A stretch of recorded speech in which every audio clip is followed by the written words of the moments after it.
চান্দামারিতে ভয়ঙ্কর ঝড় বৃষ্টি শিলাবৃষ্টি হয়েছিল। চান্দামারিতে আমরা এই মুহূর্তে 66 নং বুথ, যেখানে সেদার ঝাড়গ্রাম, সেখানে বহু মানুষের ক্ষতি হয়। পাশে বৈরাতি, সেখানেও ক্ষতি হয়। কুটিমারি ফুলেশ্বরী অঞ্চলের বেশ কিছু গ্রামে প্রচণ্ড ক্ষতি হয়। ঘরের চাল উড়ে যায়, ফসল নষ্ট হয়, তরমুজ ক্ষেত নষ্ট হয়, তামাক নষ্ট হয়, তো ভুট্টা নষ্ট হয়, মানুষের প্রচুর ক্ষয়ক্ষতির সম্মুখীন হন। এখন আমি সরকারের তরফ থেকে যে সুযোগ সুবিধাগুলো আজকে বিডিও বা জেলা পরিষদ এদের মাধ্যমে যে সুযোগ সুবিধাগুলো এরা পাওয়া উচিত ছিল তা পায়, নির্বাচন কমিশন মানে নির্যাতন কমিশন, এই নির্যাতন কমিশন আসার পর এই সমস্ত সুযোগ সুবিধা বন্ধ।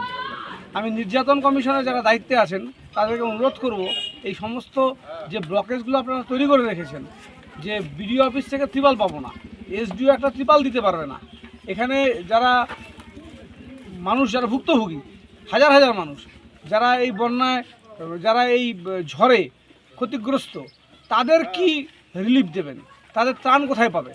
এটা যদি নির্যাতন কমিশন বলেন, কারণ নির্যাতন কমিশনের অত্যাচারে সমস্ত দপ্তর আমাদেরকে মুখ ফিরিয়ে দিচ্ছে, তারা কিছু করতে পারবে না।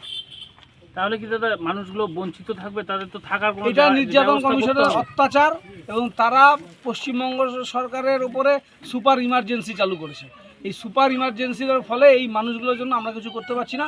যেহেতু যতটুকু যা করতে হবে আমাদের ব্যক্তিগতভাবে করতে হবে, কিন্তু প্রশাসনিক কোনো সহযোগিতা এনাদের কাছে পৌঁছাতে দিচ্ছে না। আমরা যত জায়গায় ফোন করলাম, যত জায়গায় বললাম, সমস্ত জায়গায় বাধা হয়ে দাঁড়িয়েছে নির্যাতন কমিশন।